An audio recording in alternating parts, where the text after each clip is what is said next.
right into the news. So we're going to run through like a few things we kind of touched upon in the last stream, but the Northern Ireland riots in Ballymena, which is been hit by a wave of anti-immigrant riots, which all started because more information has come to light. Now there's more stuff being reported on it.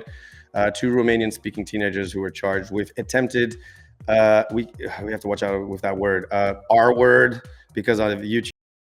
Attempted R word. This wouldn't be a problem on Kick and Robo, but apparently on YouTube it is. So it's attempted attempted sexual assault. Yeah. We can say that, of a 13-year-old girl. And what began as a peaceful protest quickly escalated into chaos, with rioters throwing petrol bombs. I mean, which flashback. Insane. The IRA, smashing windows, setting fires. The violence spread to nearby towns, leaving over about 60 police officers injured and forcing many other migrants to flee. This included like the Filipino community, who were very freaked out and were like trying to tell people like, we're not Romanian. For some reason, they were being confused for Romanian. I don't know how you could confuse Filipinos to Romanian, but I don't know. What is going on? I don't know. And also displaced symbols of British loyalty for protection. For some people who get a bit confused, Northern Ireland is still part of the United Kingdom. It's Ireland, because I've met a lot of people who get confused with that. They think it's all Ireland, but it's not. It's like all the countries like within the UK, Scotland, Wales, England, and Northern Ireland each have their own flags, but all together they're part of the Union Jack, Kingdom, like the blue, white, and red flag. So, I guess the deeper question cutting into this is like, why is Northern Ireland really rioting? Well, there's one particular article which leans more on the conservative side, and it argues that the riots are a response to the significant demographic shifts in Northern Ireland, and this is the influx of migrants, particularly from Eastern Europe. That has altered the cultural landscape, and this has been leading to feelings of displacement and cultural erosion among some of the local communities. There's also been like economic factors to this, such as unemployment or underemployment, that have exacerbated the tensions. And the perception is that the migrants are competing for limited resources and job opportunities. That has fueled, obviously, this more deeper resentment. This is not unlike, obviously, the issues that we are seeing on the southern border, the United States of America. These have been similar arguments that have been put forward, especially by the Republican side. There's, you want to? Yeah, I want to add that. So you mentioned about jobs as well. Like sometimes there's also a bit of racism. There's also like something I've personally seen that's it's in the news, but it's not really out there, is an issue with housing, because we touched upon that actually. That's a big issue right now in Europe. If you recall, the house price, the European people are like, this immigrant is stealing my opportunity to rent a flat or something. Yeah, and but yeah, we'll touch upon the issue about like touristic places as well, like in Spain. We'll touch upon that a bit later. Yeah, I mean, right now, the irony of this situation is that this is like, unlike the protests that we have seen across Europe in the past, which was more against the refugees and migrants coming from abroad, right? And or at least from more impoverished countries or war-torn countries. This is now a case where we're seeing now this tension rise because of actual people within the EU. Romania is in the EU. And I actually remember this not too long ago, when first like countries like Poland and Romania, believe it or not, I do have a memory of that. Yeah, and I remember there were already tensions in the UK because of like, they were like, oh, this is cheaper labor. So a lot of, Polish came in and they were doing like the construction jobs and things like this. But I mean, that's only natural if you think about it, like, because if you have the opportunity to do it, and if it can do it legally, by the way, legally, this is another case. This isn't illegal immigration. This is legal. So these are legal migrants that are going to another country. Now, obviously, I think everybody in their right mind would condemn what happened to this 13-year-old girl. It doesn't really matter who or where they're from. And I think we referenced that before. I think the problem is that this is now sort of just boiled up into becoming a bigger issue than what is the actual issue, which I think is like looking at the root of like why this happened. And this is not necessarily relating to actually the other issues that are, you know, the political climate and the economic factors and under employment or the cultural tensions. Yeah, those are valid, I guess, to some degree, but I don't think that you can, you know, two things can be true, but it's not necessarily always interconnected. So I just think the fact that there's these two boys that did what they did, which is absolutely curious to know, like, I would be more. Well, I'd like to know why, because the thing is, children, you know, they're children as well. So where are they getting this from? What's going on? And I think that's the deeper question to look into here, instead of making this into a broader topic about immigration, which is always the case, and it always gets, you know, the real social issues get swept under the rug here. Because we know, I can tell you for a fact, I keep hearing some sound here. I know for a fact that Northern Ireland has been known historically as a rampant country for a lot of child abuse and a lot of other things that go on there. And it has a history of this. So, you know, the fact that this crime occurred, I'm not saying it was surprising, but it's just like, I think there's an underlying issue.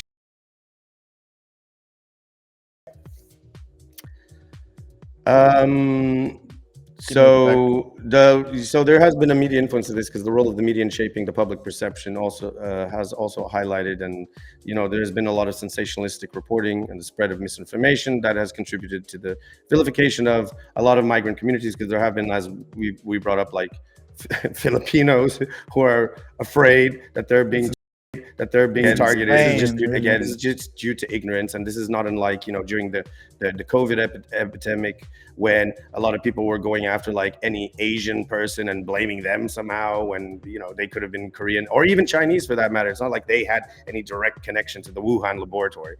And the same thing as after 9/11, where anyone Sikhs were being targeted because they had a type of a turban, or any you know, darker skinned person who was Middle Eastern was being targeted as well, or again, this is the mob mentality. This is being fueled by mainstream media, which is hyper politicized, and it's all for the neo-reactionary, you know, outcome, so as then you can have the clicks and the views and all the whole thing online, and then everybody can get angry, and ooh, that sells. Profit comes from anger and hatred. About here, because yeah, well, you didn't talk about profit, but anyhow, there is a valid case, though, of course, about the local communities who feel left behind economically, and I think that is another topic here, which is relevant to the government, who is not looking out for the communities who've been there for a long time, and you know, that's why there's this displacement, and therefore, you know, you add in, you know, new people into the mix, and that's going to create tensions. It's like, I give the best analogy for this. It's like you have the first child, right? And then the next child comes along. All the attention goes to that other child. And that other child starts getting angry. I feel left out. This is exactly this case. And this is what happened. And this is yeah. I didn't know if pets did that. I guess they do. Some dogs bite like other dogs or kids. Not all. But yeah, so there have been attempts of the government.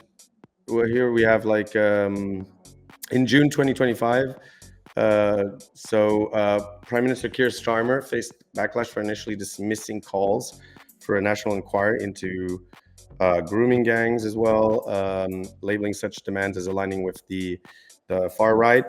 That's a term I tend to have an issue with, just like the far left. Right, maybe it's a buzzword nowadays.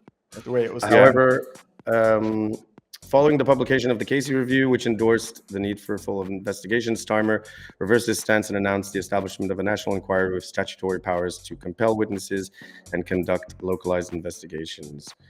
So this is, of course, what's what was occurring in the UK, because there was a whole scandal with that. that was overlooked for a long time, especially by local authorities. They weren't looking into this, and then this was escalated more into like an issue about the Islamization of the United Kingdom, which again, that's now deflecting to a totally different thing, because now you're not looking at, okay, why is this criminal network or a development occurring, and instead you're focusing on like a cultural attribute.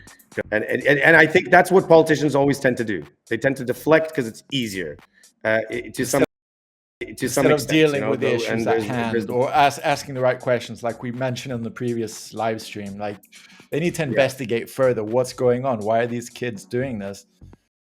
So once again, Starmer, he's not very popular right now, especially in the UK, because he's not being very genuine, and his reversal is definitely less genuine about the concern for the victims and more about political maneuvering.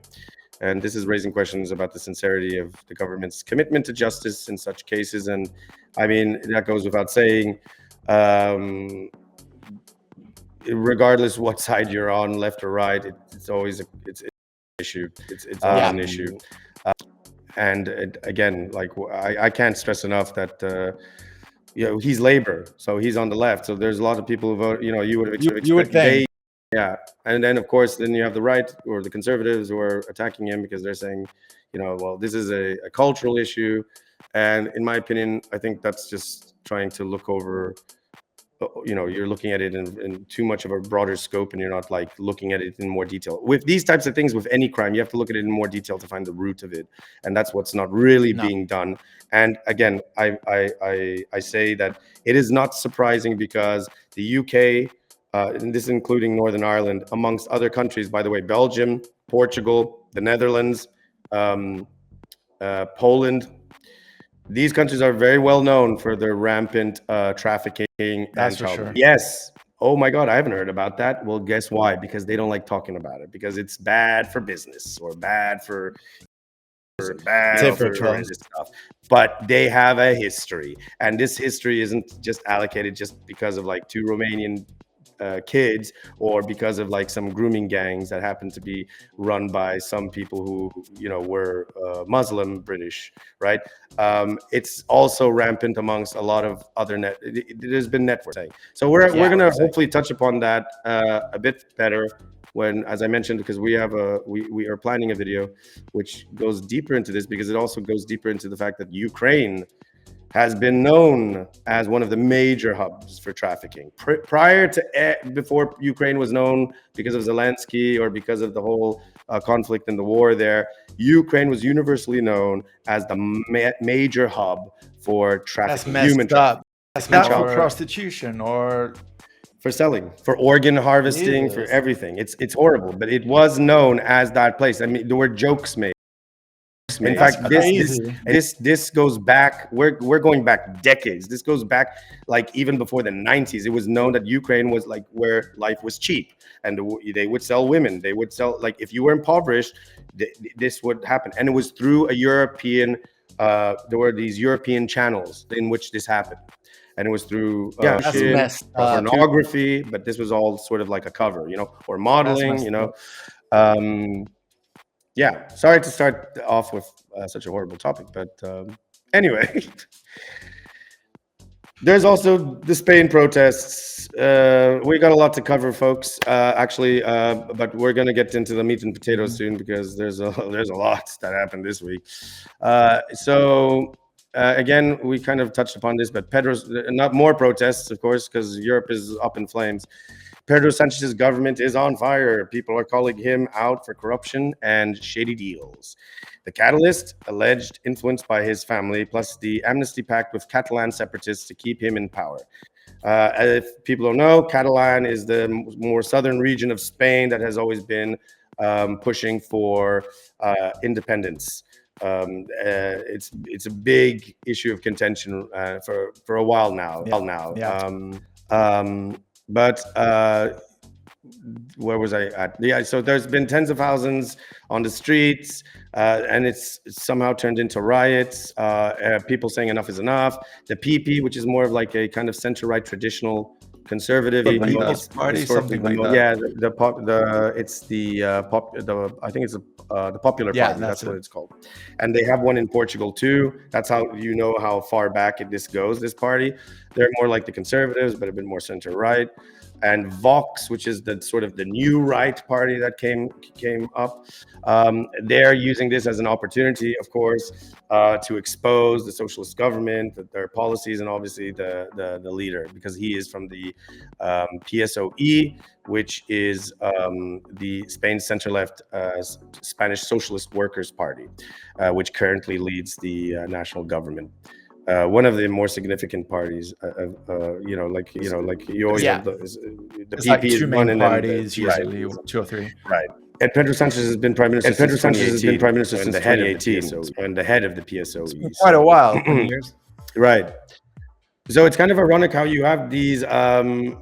It's interesting because usually you have had probably at the turn of the year or just before the turn of the year, there was a lot of I would say pushback against some of these new candidates coming up. There's also been the pushback against the AfD in the German area, also in Austria. But now we're seeing actual left-leaning or left politicians and parties like Keir Starmer in the UK, Sanchez in Spain, and they're getting just as much. Like waves, it goes to show corruption is unbiased. You have all the left, and suddenly you have all the right, all the left, all the right. Everybody's like pissed off. I'm always hearing people wanting to go after the right. And granted, there's valid criticism there, but it's like the left is just not. They're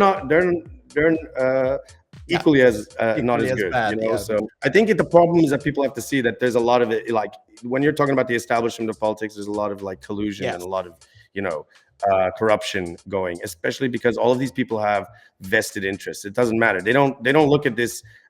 They work for the party, and the party is kind of like a corporate entity that functions in favor of the individuals who are the lobbyists, special interests, and any foreign powers or foreign investors. Excuse me. So there were rallies that were organized by the Conservative Popular Party, backed by the PP leaders like Alberto Núñez Feijóo. And this is, of course, as I mentioned, Spain's main center-right Conservative Party. Sanchez himself has been facing a lot of parliamentary grilling. Yeah, here you go. You can see all these people. It's absolutely insane. The scandal itself, it's all to do with his inner circle. He's been alleged to be giving kickback. There were these kickback schemes involving former Transport Minister José Luis Ábalos and his aide Koldo Garcia. He's had a lot of basically it's all to do with money. At the end of the day, it comes down to money, and it sparked a lot of fractures within his own party now. And the coalition. So here's another, there's potentially there's a Sumar PSOE coalition, and there's potentially going to be another breakdown of another coalition, which again, the pattern emerges, Germany, Netherlands, all the coalitions breaking apart. So there might be, there's speculation in the press at the moment for snap elections, which may be imminent. Once again, seeing the surprise trend, the trend this year. So what's next? There are going to be judicial developments. There's expected formal testimonies from Ábalos, Garcia, as well as Serdan, another associate. And there's a potential snap election. The potential international implications of this, of course, is that the situation may influence the EU-level discussions on corruption regulation and Spain's government stability. Well, I don't really have much faith in the EU-level discussions on corruption regulation. Yeah, that's for sure. Because the EU is already facing a lot of tremendous inquiry in regarding to its non-transparency with allocation of funds, not only to NGOs, but also right now in how they're trying to funnel money into this new defense plan. So, which we've covered, of course, in the rise of the EU. Maybe that's why they said that our video was election interference. I still don't understand how. We're stating our mind. Is that what they don't like? I mean, we're just reporting what's being said. We're not saying you should vote this way or that way. Yeah, whatever. I don't know. Maybe I'm not saying they have, but what if they have their own like interests, and that's why we're being censored? YouTube. Or we can't advertise. YouTube is Google, and Yeah. I'm not saying they are. I'm just like asking questions. I'm like, no, valid. I mean, it's true. Who knows? Yeah. Let me just check if I'm still. We We're don't still want in this video sync. being censored, so we have to be careful what we say I just want about it. I don't think it won't matter anyway, because I used to be before we started all of this. I used to be one of the. I mean, she's no longer the CEO, but I was one of the biggest critics of Susan Wojcicki. I couldn't stand her. Ever since she was the CEO at one point for YouTube, and she only got that job because she was friends with the Google guys. She gave them her garage. And there's a lot of weird stuff with her. But anyway, she's no longer the CEO. But ever since she became, like, I think after 2015 or something, it kind of YouTube went downhill. It was just always problems and stuff like this. And, but yeah. So I'm no stranger to criticizing like these people. I'm just checking if we're in sync now. Yeah. Let me know if anybody's out there. So anyway, this is leading into something which we didn't really go over, which is obviously go ahead edge the anti-tourism protests. Yes. So we were just talking about the Spanish election. Well, not elections, but like people protesting all over there.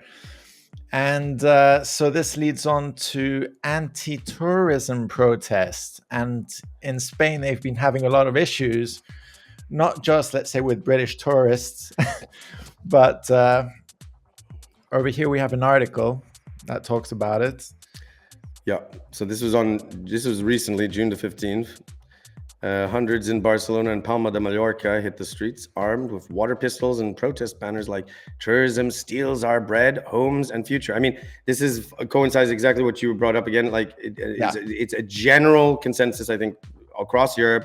There's no focus on youth employment, job market, housing prices, gas and electric price, everything, right? And food prices, right? Sure. There's no focus on this from the different governments. Whoa, yeah, play it. Let's have a look. Yeah, the different governments that constitute the EU.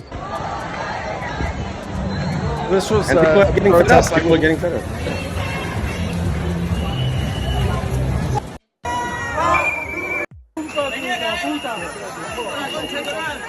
And I think what is the case is that they're fed up because tourists, and in this case, they're probably talking about people who are just visiting. And a lot of southern states in Europe are completely geared for tourism. They literally make up, I think, more than 60 to 70% of their revenue comes from tourism. GDP. Yeah, and the thing is, this pushes up rent prices. It displaces local communities. And it basically kills the culture. And what I mean by culture is like places where people are attracted to because there's this culture there, whether it's Lisbon, whether it's Paris, whether it's Barcelona, whether it's whatever. It's pushing away the more local elderly and as well as the youth communities there, which youth communities, they don't make as much money, right? They're there and that's where culture comes from, right? You got the youth and the different subcultures and the different things, and then the creativity and all this stuff, and that's what generates that interest, right? Like in Berlin, etc. But what happens when you start bringing in a lot of like rich investors and tourism, it starts displacing that. Want to make money out of all of this. Yeah. And this is the same thing is not just happening in just Spain. This summer, there's activists across 40 plus cities in Spain, Portugal, Italy, and beyond. Portugal. And they're all joining the movement with banners that are like Southern Europe Network Against Touristification. This is interesting because this was a massive movement in, for instance, places like Berlin, like several years ago, because especially in the eastern side of Berlin, because they were not liking this sort of gentrification or touristification, basically. Yeah. And this even occurred in the Canary Islands, funny enough. Which are part of Spain. It's just been going everywhere. Yeah, but it's like on the other side. Like Mallorca is on the east side, but like Canary Islands are right on the other side.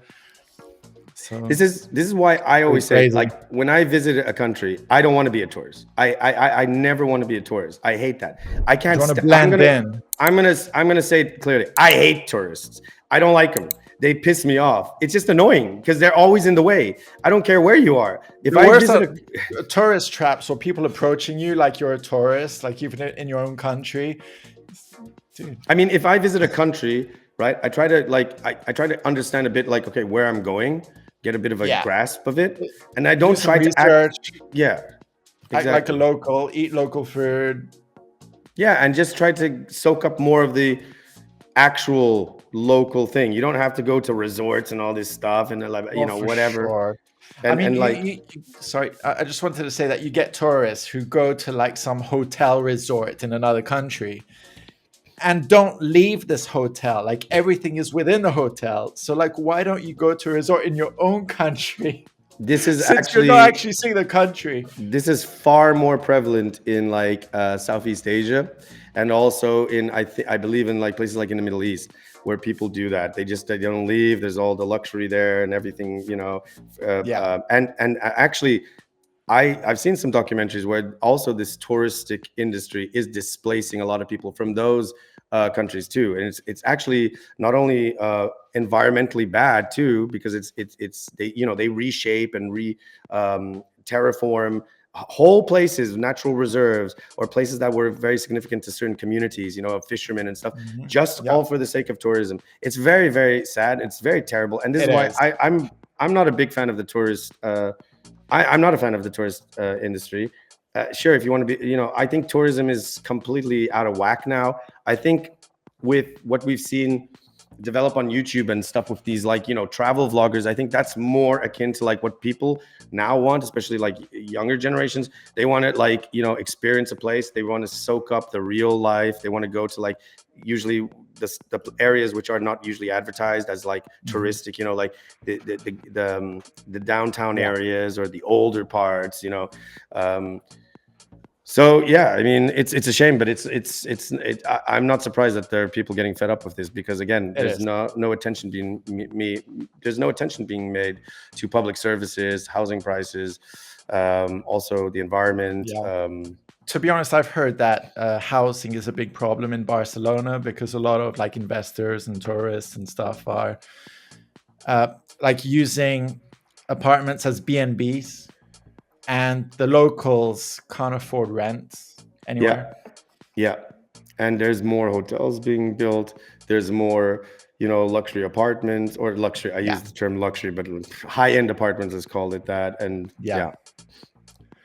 anyhow, but this is just an example of how European leaders currently are failing their people, because they're more focused on irrelevant things like building up a ridiculous military industrial complex. Just to remind people, waste of money. The European Union was designed for peace, but now it looks like our leaders seem to think it makes more sense to have some massive defense plan and have a huge military complex that is combined with the industry, because industry isn't making any money either. So let's see where that goes. Industrial military complex. We have a video on that, by the way. As well. Anyway, I think we've covered enough of that. I mean, I personally, I don't know. I don't think much will change, and because at the end of the day, I don't think they're gonna care. And this is just like, again, it's like right now we're just seeing like, the European people getting fed up, and I see opportunists from all sides of the political aisle trying to take hold of the conversation, and then just try to misalign it. And what it really boils down to is the real social issues that people are going through, and what is important to them. Because at the end of the day, people just want to make enough money to go home. They want to have like their own house, their own property. They want to be able to afford food and pay the bills. And that doesn't cut it anymore. There's not even like our day-to-day life is at stake, and these guys want to build like a whole military like I mean, that will industry. bring money too. Don't get me wrong, but I just don't see it like, and that's how they're twisting it, because that's always the case. You're going to get a lot of business. You're going to get a lot of jobs out of a military-industrial complex. However, people fail to see the long-term effects of this and how this can go wrong very badly. And that's the problem. And I don't know. I don't know who's actually bringing up awareness to this. I mean, there are many people who are protesting against the EU currently, and these are usually some of these newer parties, both on the left and the right, who are criticizing the EU, and perhaps there is validation for their criticism. But then again, I wonder also, like, what are their incentives, and some of them tend to like highlight on some of these other broader topics, which they kind of use as an umbrella excuse for certain things, when I think it really just boils down to, like I said, the average European citizen just wants, and by that I mean the average citizen within the different European countries, they just want to have a decent quality of life, and they want to also have some hope and opportunities for the future. And right now, it just doesn't really look like that is the case. What do we have to look forward into the future right now is just like it looks bleak, unfortunately. So especially for the younger generation.